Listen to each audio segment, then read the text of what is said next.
Do you want your business to grow faster? Are you open to new and out-of-the-box ways to drive revenues and increase value? How do you imagine the most successful entrepreneurs and business leaders double, triple, or expand their businesses tenfold or more? The answer is deals. This is a weekly podcast featuring conversations with business owners, executives, and leaders as we reveal behind-the-scenes details that give you, our listeners, the confidence to pursue your own deal-driven growth. On the show, we discuss a huge variety of deals, everything from large, complex mergers and acquisitions to smaller deals that you can do even without significant capital. My name is Corey Kupfer, and I've been supporting deal-driven growth for businesses for 35 years as a successful entrepreneur, professional negotiator, and attorney. My goal is to help you strategize, plan for, find, and complete deals that will help your company grow faster. Welcome to the Deal Quest podcast. Let's get started. Ryan Goral is the founder of G-Spire Group, a company focused on helping entrepreneurs, executives, and small business owners acquire companies. G-Spire Group provides fractional corporate development executive services to companies who are growing through mergers and acquisitions. Adding leadership capacity to your team, they support your M&A efforts by providing execution-oriented support and competence in strategic planning through integration efforts. Ryan has an extensive 15 years of experience focused on working with small businesses. In addition to providing creative financing solutions, Ryan's expertise is centered in adding value to entrepreneurs and executives with all aspects of their organization's growth and mergers and acquisitions, from capital structuring and advising on strategic fit to conducting thorough due diligence through final transaction execution and integration. Ryan brings a value-producing mindset to a company's growth ambitions. Ryan, welcome to the Deal Quest podcast. Thanks for having me. Hey, so listen, folks, obviously you heard Ryan helps people with M&A, so there's no question as to why, he's a fit for the podcast. You may have jumped to the conclusion, that he's an investment banker or something like that, which is not quite what he does. So we're going to really define what exactly he does, because I had an idea even when we did our pre-call and wanted to really understand it. And it's such a crucial service. But before we get there, Ryan, I want to take you back to when you were growing up as a kid, maybe 8, 10, 12 years old. What did you want to be? Because my guess is, providing these fractional M&A support probably wasn't it at that time, but you tell me. No, when I was 8, 9, 10, I would probably want to be a professional baseball or basketball player. There was no business. It was all about sports for me. So I was wanting to be an NBA or Major League Baseball player. Yeah, like a lot of us, right? Until we quickly figured out we weren't going to get there, right? Exactly. And looking back, what was your first deal of any type, or whatever you remember? It could be something when you were a kid or something early in your career. The first thing you would consider a deal that comes to mind. A deal, yeah. There's so many that come to mind, but I think the first deal coming out of college, I've never really had a career or a job, and going through a process of selling myself to a number of employers. And kind of tasting that, process of pitching who you are. And I think the company that hired me the first time, I would argue that would be one of the first deals I made. No experience, just a kid out of college, selling dreams and rainbows, and, but that's the first one that comes to mind when you say, first memorable deal. Sure. Well, that's always important. So what is a fractional corporate development executive? Because that is a term, I remember when we spoke and met originally, I said, I think I know what that is, but that's actually not a term that's out there. You hear fractional business development executives who work more on the organic growth sales side, things like that, fractional CFOs. I mean, the concept of fractional executives has existed, but that's a term that a lot of folks may not know, and not surprisingly, based upon what you told me about it. Yeah, well, you said it earlier. I'm not a broker, not a banker. My personality is not transactional, so it's just not a good fit for me personally. In my travels, I saw a need in the market for these lower middle market, small lower middle market businesses who are trying to grow through acquisitions, and they didn't have a cadre of advisors.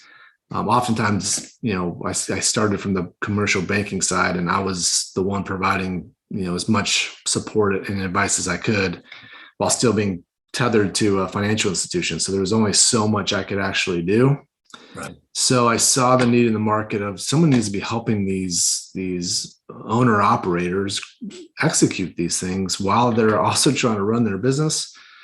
So I saw the need, got trained around mergers and acquisitions. And then I started learning about, this word corporate development, which might seem kind of like an oxymoron when you start talking small businesses or lower middle market businesses. And it defines exactly what I was seeing in the market as needing for these smaller businesses. So it feels like at times I'm creating a whole new space, which has its challenges, but it's fun as well. And what I've come up with is I looked at the fractional business model, which is working for CFOs. You'll see fractional CMOs out there. I said, well, there's bigger companies have these entire groups and departments and executives leading inorganic growth for these bigger businesses. Why don't we just take that corporate development concept and bring it into the lower middle market in a fractional way? And that's what I do. I help businesses grow through acquisitions as a fractional executive. So and that's an important point, because I'm helping with everything from strategy through integration. So it's not about the transaction. It's making sure it's the right strategy, make sure it fits within their overall growth plan. It's also really getting defined on the what and the why of an acquisition. It's not, let's just go do it. Let's just do a transaction, hope for the best. It's why are we doing it? And does it align with, our bigger vision? And then it's doing the legwork. It's the building the plan, doing the outreach to the target companies, negotiating deals based on risk profiles. The due diligence process is cumbersome, and this is all work that for an owner operator to spend their time and energy on while running their businesses is very difficult. So I'll quarterback due diligence, work with, getting the capital put together, and then, helping with the integration, which is just as important, if not more important than just transacting. So that's what I define as kind of your corporate development fractional executive. Yeah. And listen, I love, for our listeners who've been, listening to the podcast for any length of time here, you can tell that this hits on a lot of themes that I've talked about in the past. I mean, one is a while back now, maybe 6 months ago, something like that. I did 2 solo casts back to back on my 10-step process on how I prep people for doing deals. And the first step in my process is figuring out the why, and that's what Ryan talked about, right? You get the why and the why, what's the why? I mean, why are we even doing this? What's the strategy around it? How does it integrate with our general growth plan? So that's definitely a theme that resonates, and helping companies do that is crucial, because, especially in the small business space, when there's often this pressure just to grow for growth's sake. And I know many people who've done that and wondered why they did it, when in some cases they're not making any more money and they have more headaches and whatever, right? Because they didn't do it right. And then the second theme that, that I think regular listeners will pick up on is this, where I always talk about, especially for smaller and mid-sized companies, that, obviously I'm an advocate for doing deals, advocate for doing M&A, but it could be a huge distraction, right? Especially if you don't have the executive team that's there and built, and you haven't done it before.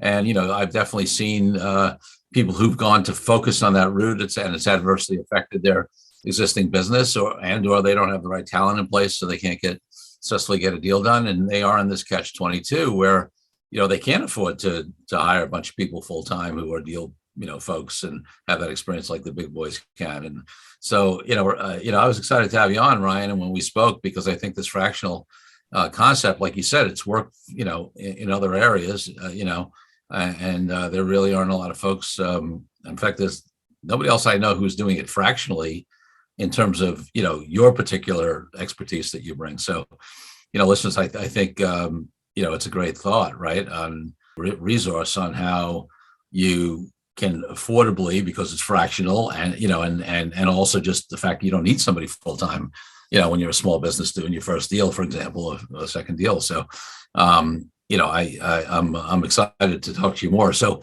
let's talk about, all right. So I think listeners get it. They get what you do. And I've hopefully helped establish the need for it based upon what we've talked about in the past on this podcast, even before I met you.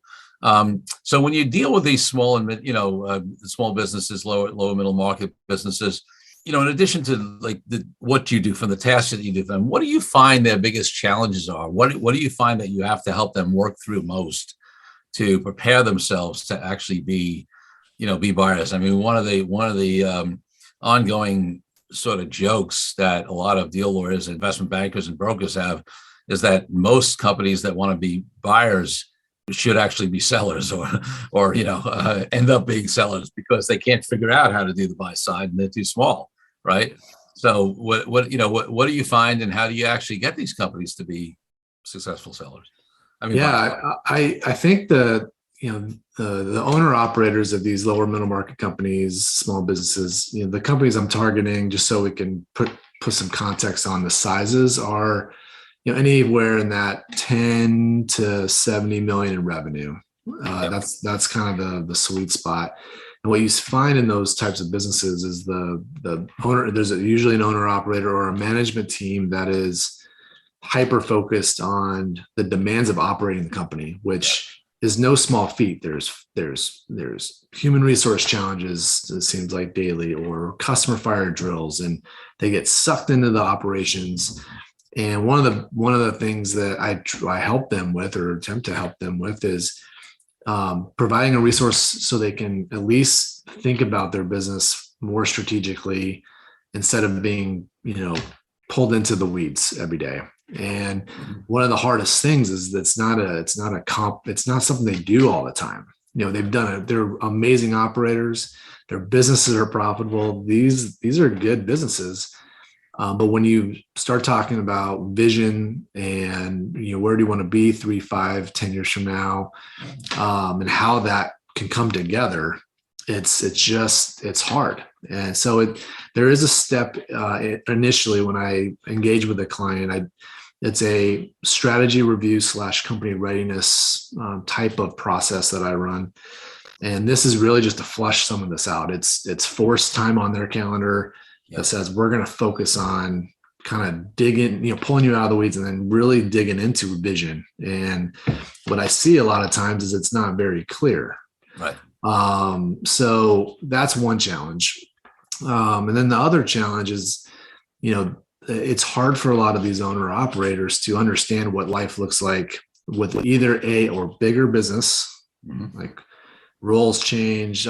There's a whole unknown of what that might look like for them, which is scary. And I appreciate the scariness of that big of a change. And then some of the folks I work with are thinking about buying so they can prep to sell. Mm-hmm. And prepping to sell is a whole other scary thing. What are you going to do after you sell? And so it's an emotional kind of process to think about a bigger business and potentially selling. So it's just, those are some of the initial challenges. And, I think that's, you bring up something I talk about a lot, which is the why. It's a simple, where are you going and why? And if you can it's amazing what those couple things, those 2 or 3 questions will really bring out in a very transparent discussion that cleans up a lot of the work that needs to be done. But it just takes the time to do it. Yeah, no question. And it's it's interesting to me because another thing we often talk about on this podcast is this concept of the mindset of a deal maker, right? Which is there's the mindset of an entrepreneur that distinguishes these entrepreneurs from folks that, are going to work for, somebody, right? And, there's all kinds of discussions about, whether people are born entrepreneurs or situational entrepreneurs. And I do believe there's both and there's a difference, but I also believe there are people who will never be entrepreneurs. But there's less of a conversation, I think, of the mindset of a deal maker, right? in a true grounded, way, not in that, kind of, ego kind of, oh, I'm a big deal, guy, like I'm talking about really the people who can get deals done. And, and I think that's what you're talking about initially is right. Taking these owner operator folks who, again, have, run profitable companies. They're very good entrepreneurs.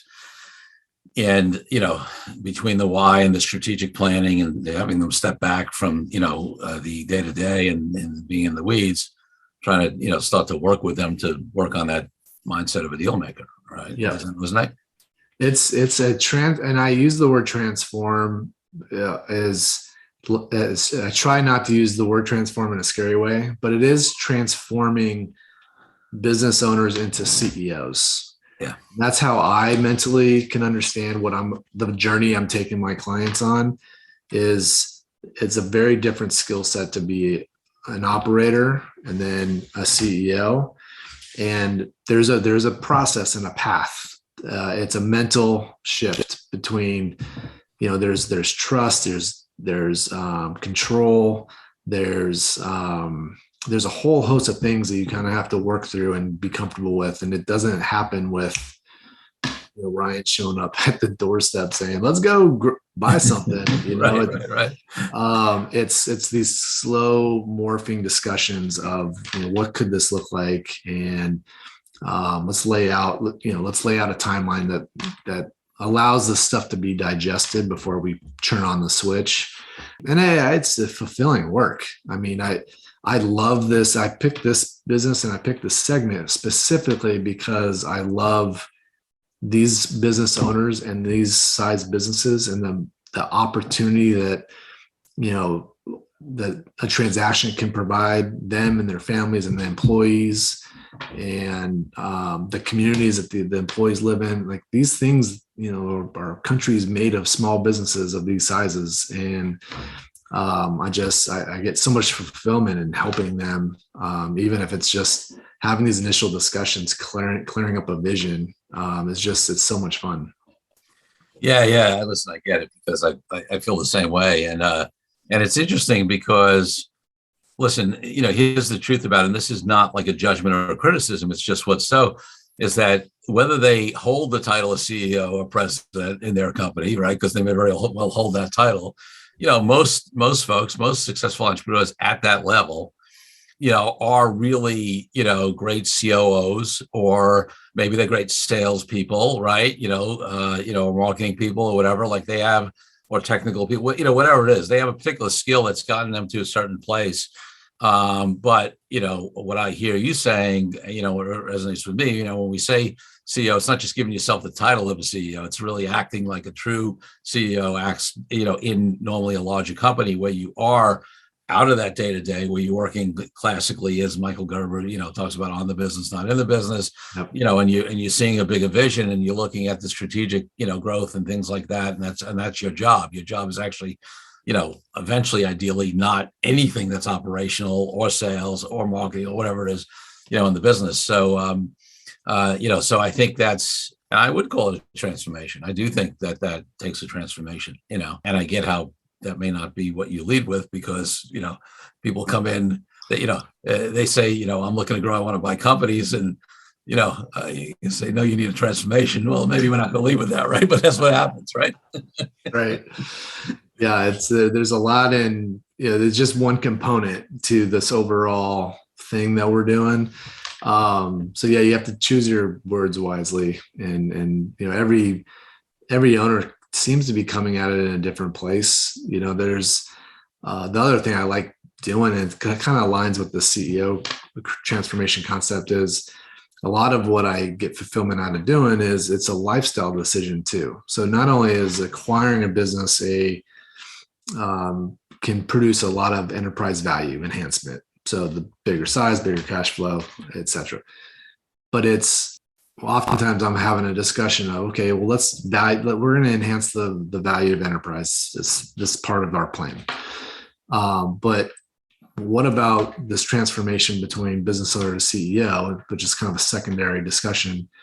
And when I talk about it, it's more about if you're able to make a couple acquisitions, let's reorganize your organization where we hire a COO or a GM or a president, and you can spend more time with your family or on the golf course. And because your role has changed, you don't need to be in the day to day. You need to be thinking strategically. You need to be thinking about your vision and your mission, the core values, and leading the people that are doing your old job, leading them and inspiring them and mentoring them. And that's a whole different skill set that doesn't require you to be in the office every day for 80 hours a week type of mode of work. And, that vision of, I got to spend more time with my family. Yeah, you still got to spend time strategically thinking and being in your business, leading and inspiring, but just a different function. And a lot of the owners I'm talking to have been in the owner operator role for a long time, 10, 20, 30 years sometimes. So I catch them usually in the later cycle where the CEO concept is attractive. They're like, I would love to be on the golf course more. I'd love to see my family more. So that's fun too. Yeah. I love that. So listen, you've had a number of successes in this field with companies, but no matter how great we are, we all have ones that fail. So let's stick on this. I'm going to move off it after this question. Let's stick on this mindset piece. Like, what's the biggest thing that has somebody not be successful in that transition, right? From owner operator to CEO. Yeah. I think they don't commit to it.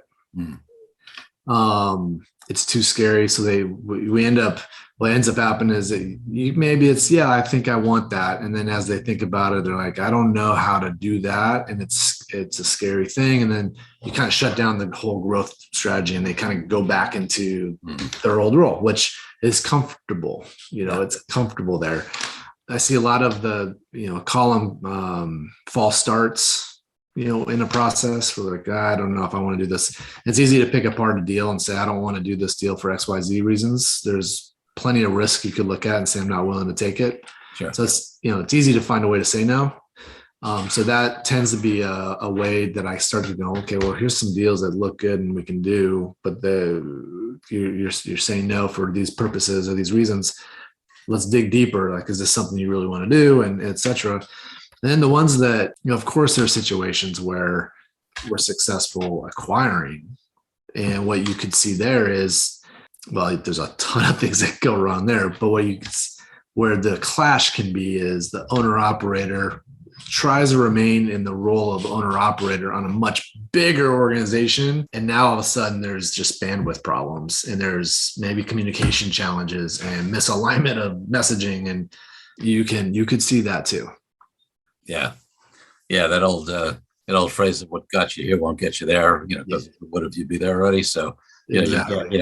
I mean, sometimes, and it's tough because listen, with any kind of significant growth and certainly within organic growth, with deal-driven growth, because it one day you don't own the other company or merge the other company or whatever, and the next day you do. So hopefully you've done good prep, and we're going to talk about integration and things like that. But it's the kind of thing where that the systems that worked before at the size you were at may not work anymore. Even some of the people may not work anymore, right? And you got to be able to react to that, right? So I get that not everybody's able to do that. Let's take a break from the show for a minute so I can invite you to a new way to determine your deal readiness. I created a fast and easy assessment that will determine exactly how deal ready you are. Once you complete the assessment, I use your responses to identify the obstacles that are holding you back from being a deal-driven growth genius. It's as easy as heading to CoreyKupfer.com/assessment.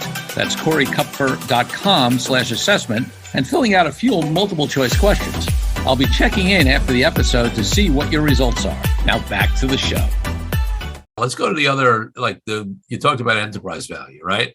And that's often the biggest driver for folks. They understand that they can increase. I mean, they may be acquiring for other reasons, right? There's a million reasons to acquire, whether it's acquiring, especially these days where talent, we see a lot of acquisitions these days for talent, just to get the people because it's hard to hire. They could be, expanding into a complementary product line. They could be expanding geographically. There are a lot of reasons to grow just by acquisition, just for the benefit of the business as it continues to operate. But another one is that increase in enterprise value, right? Let's talk a little bit about that. And is that is that the biggest driver for folks? Do they understand that concept of buying to create enterprise value for eventual sale, or are they more driven for other reasons to do acquisitions? I think it depends. It's very situational. I mean, I think but I think there's common themes where people understand that they've been told, or even if just in a simple term, if your business is worth 4 times cash flow, you would take 4 times your cash flow now and 4 times your cash flow later, and you realize it's a bigger number. And just that concept, is pretty easily digestible. I add layers when when I'm advising that, oftentimes this is again why I chose this specific market. Let's take $1 million EBITDA company that's worth 4, and you can get them to 2 or 3. Now their multiple just changed just due to the sheer size to 5 or 6. So you just created value through the transaction. Now you got to do it right, and you got to integrate it right, and you got to do all the stuff right. But and they can, most people understand that. But what some people don't understand is the why those multiples go up. There's and mostly it's because bigger companies tend to be less risky. Yep. More customers, more cash flow, more room for error. There's also there's a big market for buyers out there for those bigger companies that have proven they've gotten through that, $500,000 to $1 million of cash flow barrier, and now they're above it. They're being more stable, and you demand a bigger premium because of that. Yeah. And those are the things that, I think that some owners don't understand is, you're going to increase the enterprise value of your business because we're de-risking through size, and not just transacting. We don't want to go buy a box of parts and say we did an acquisition and say that we did, the value enhancement here.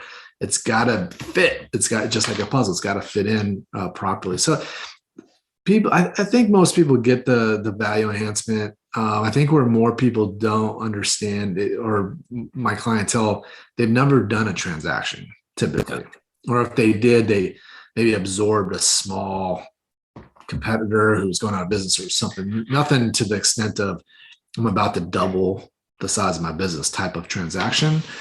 So what I tend to see is they can maybe understand the value piece. They just don't understand the how to get there. It's because they've never done a process. They've never done something that big. So that's where there's some education on process, and, you got to set expectations, and you don't want, my job is really to eliminate as much as I can. I'm not perfect. Eliminate as much as I can any surprises that may come up, because those are the things that are scary for a first-time transaction. Like, oh my God, I didn't know that. Well, that's normal. That's a normal thing. Right. And then I should have told you up front that this is going to come up, and this is how we deal with it. And then we just kind of move on. But that's hard. That's the inexperience of a small business owner and doing a bigger transaction like this. It's those things that can derail a deal, and it's partly why I launched this business, is to help educate and build a process and a plan and be an advisor for them, so they have someone to turn to and say, "Is this normal? Like, should we be doing this?" Right. Because a lot of times they don't have that. They don't have those trusted advisors, helping them. Those advisors typically are working on bigger transactions and bigger deals. So there's so many other elements we can talk about, and we won't have time to hit them all. So let me give you a menu, and I'll let you pick, maybe 1 or 2 where we can talk about, where there's some lessons and things you think you can bring the listeners, because we talked about the mindset, we've talked about the why, right? Then after that, there's all kinds of pre-prep to be even ready to acquire. Then there's how do you find deals? Then there's how do you evaluate, deals to figure out whether they're good at that, due diligence on the deals, getting them closed, integrating them afterwards. There may be some things around messaging and whatever, a lot of this is part of the 10 steps I talk about. So again, we don't have 4 hours for the podcast, which would not be enough even to cover all that stuff anyway. But in all those areas, or any that I might have missed, what are the big areas that you help people out in, and even more importantly, just what are some of the lessons, what are some of the pitfalls, what are some of the opportunities in the in those whichever one or two or those areas you want to pick. I could go on and on and on. It's because I'm passionate about it. So cut me off if I keep going. I think we've talked about kind of readiness and prep stuff, that strategy and the why, and that's important. So maybe I'll kind of focus it on the later part of the transaction.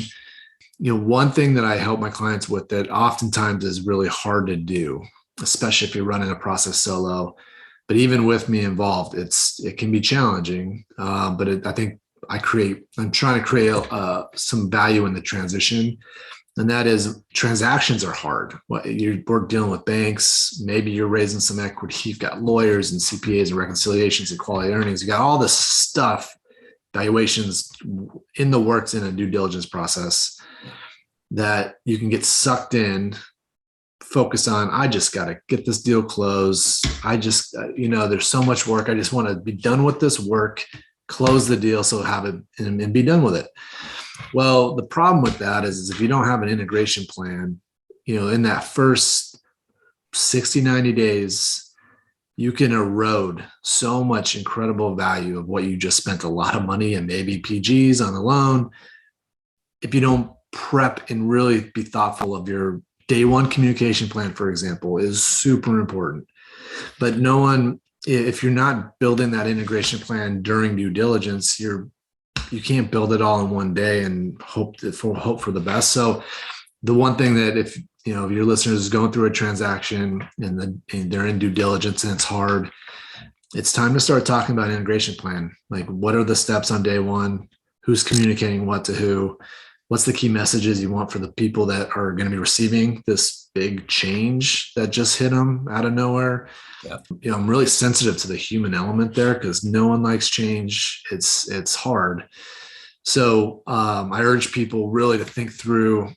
It's extra work and it's hard. Right. You're already maxed out running your business and you're maxed out doing due diligence. And now Ryan's asking you to build out an integration plan. But yes, the answer is yes for all of those, because, you don't want to just, start behind the 8 ball day one with a serious transaction like this. So that's one area where I do help that isn't often talked about, It's all, it's sexy to talk about deals and deal structures and it's fun. Don't get me wrong. I can go there too. It's less sexy to talk about all the hard necessary steps. The project management of the integration is not that sexy, but let's keep the value of what we just bought intact.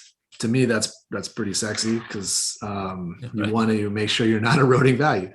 So that's just one example of places that I urge my clients, even my prospects, or even people in my network that aren't clients, to keep an eye on. And, there's so much in that integration conversation because you've got, first of all, just, if you're a business owner thinking about doing a deal, think about all the stakeholders you have, right? I call them stakeholders, right? There's your employees, there's your customers, clients, there's your industry partners, there's, we can go on and on and on, right? And all these folks are going to be impacted by that deal in some way, probably, and certainly the targets, employees and customers and whatever, but not only theirs but yours as well, and you got to think on both sides of that, and then you have all the practical areas, right, of integration, right? What from tech to marketing to what you're doing with the executive team to you name it, messaging, and culture. And so, again, we could do hours just on this single topic, integration, right? Absolutely. It's a big topic but it's important, and I just think it's an important data point for folks. And the other thing that came up in mind with that question was, it goes to this concept of why acquire, because I get, it's obviously my job. I don't think it's appropriate for every company out there, but the one thing I see in the market that has me kind of revved up around acquisitions is the pace of change that we live in right now with everything. I won't even get into it. All of the things that are in our environment that are changing quickly, technology, got pandemics that'll hit you, things change fast. And the companies that are most vulnerable to those kind of sweeping changes are these smaller businesses that make up, a lot of our employment in the country. So, when thinking about growth and how do I de-risk my company, organic growth is fine. And I'm a sales guy at heart. It's my entire career has been in sales. I love inorganic growth like the rest of them. And it's fun, but I think it can only take you so far, especially even if you have the blessing of a rock star sales team, which a lot of these businesses, they don't, they lack they either churn over or maybe it's the owner's responsibility. To de-risk is to get bigger. It's, looking at other companies that offer complementary services, like you mentioned, or products, or geographic expansion. Can you grow with the client? Can you grow with one of your customers who are growing geographically? Use that relationship. Is there a supplier you spend a lot of money with? You can, maybe drop some additional cash flow to your business by acquiring. There's so many things that you can do to get bigger, not for the sake of being bigger, but bigger for the fact that you can be absorbed. You can absorb some of these sweeping risks, technology changes, et cetera, that are coming at us my head swivels at times trying to understand how fast things are going. And you have all these legacy businesses that are still operating in pretty old fashioned ways. And I personally, I have a lot of, I love that. There's so much of it I love. Yeah. I also, like, part of me is going, risk. Like we gotta get up and scale. So, you're ready for something that might come up. And so that's another that came up with, what are people not actually thinking about, or what are people missing? It's not just doing transactions to do them, but it's, trying to think about it bigger and thinking about it as just a risk management tool as well. Mm. Yeah, I love that. It's, because especially if an entrepreneur hasn't done it before, they could hear about all the risks of doing a deal, and there are, right? And there are ways to mitigate those. And, the role you play, the role we play, often is, there's a component of mitigation of risk. But very often, I think there's even like psychological studies and stuff that's done that, we so much more underestimate the risk of not taking action than we do the risk of taking action in general. So, applying that to this situation, right? We are much less focused, most entrepreneurs, on the risk of not doing a deal to grow than the risk of doing a deal to grow, right? So I think that's what you're alluding to, and I think it's so true.